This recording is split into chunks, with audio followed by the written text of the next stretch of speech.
Ready. Scramblers are on. Yes. Begin. This is the first meeting we've had in 3 months. We should be doing this far more often. We all have our hands full, especially after what a disaster those idiotic PSA tapes turned out to be. Hey, all our evidence thus far suggested a pre-1980 style film would work. What evidence? That older film is already terrible quality? That's the biggest load of...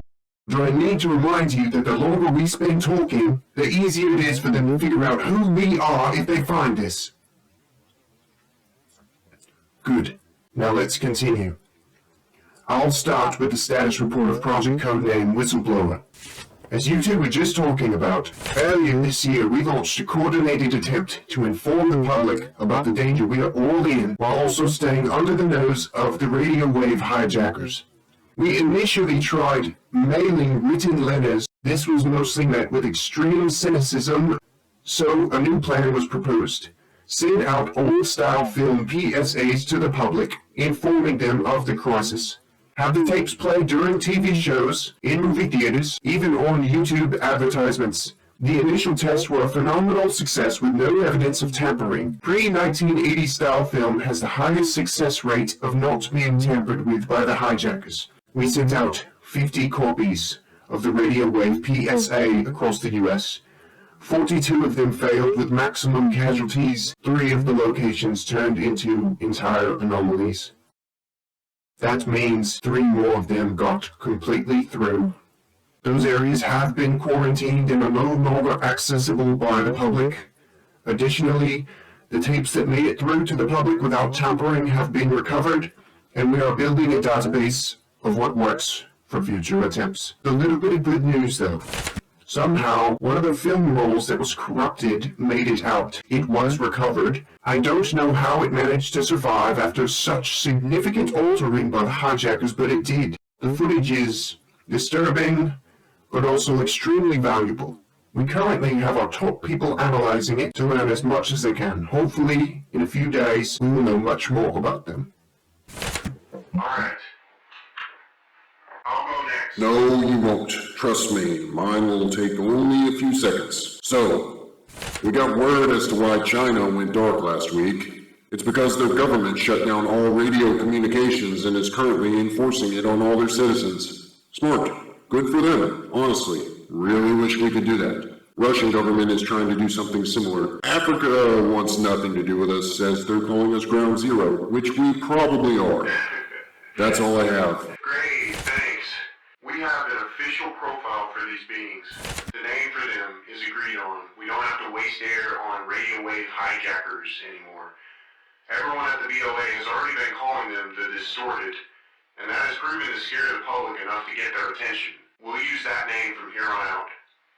Now I have the profile here. First, the timeline. In 1901, the first radio waves made it across the Atlantic.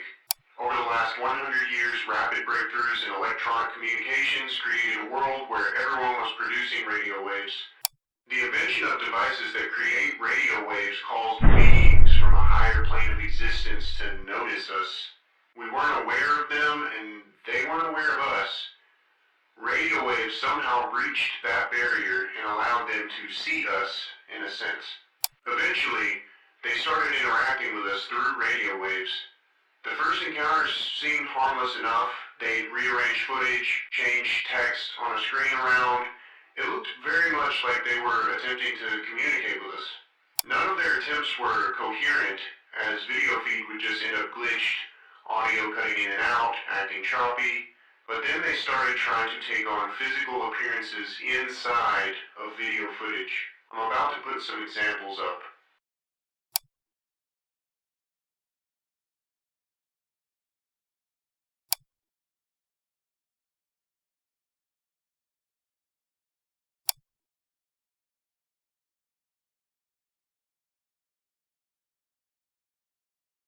These were captured all in different mediums. The Distorted do not need physical forms on their plane of existence. I wish it ended here, but we know this is not the crisis. The discovery that the more radio waves we produce, the more access we give them, came far too late. With enough radio waves, they can physically enter our world. In 2007, there was a spike in missing persons reports all over the U.S. Police officers dispatched to check on the home addresses of missing people went missing too. So we had our private sector step in to investigate. The code for these investigations has been assignments. The interior of these homes, by all investigation and measurements, appears to no longer exist. It is hypothesized that the distorted move the interior of the home to their plane of existence. No visuals can be made on the interior of a home once it is taken over. Looking through windows results in a black mass obscuring all view and absorbing all light. Opening or removing doors, walls, or roofing to create a hole to see into the house have many accidents. We do not try those anymore. As of today, 341 assignment teams have been sent to investigate the homes taken over by the distorted. 214 of these teams have went inside the homes, and no person has returned. The distorted keep evolving. In just the last few weeks, citizens nearby to a home affected by distorted have shown signs of severe amnesia. They have no memory of people that have disappeared. They also act as if they can't even see the affected homes. The running hypothesis on this, people will keep going about their daily lives, and the distorted can take more homes in the area. We don't understand their true motives, but they have a strong desire to take over the homes. We have assignment 342 prepped. We're sending agent number 11, Paul Weston, for the recon.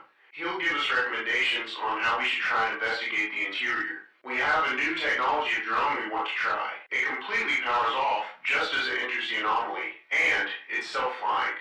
We're hoping we can send this in, the distorted won't detect it. Maybe it will be able to record. From there, it will get back out if possible, and we'll get some footage for the first time ever of the interior of an abducted home. Agent Weston has been reconning these homes for us for 6 years. He's highly skilled and well-trained. He could help us have the best chance of getting this experimental drone in and out safely. That's all I have. Ending recording. Let's get this prepped. We'll contact Agent 11 on when he should start.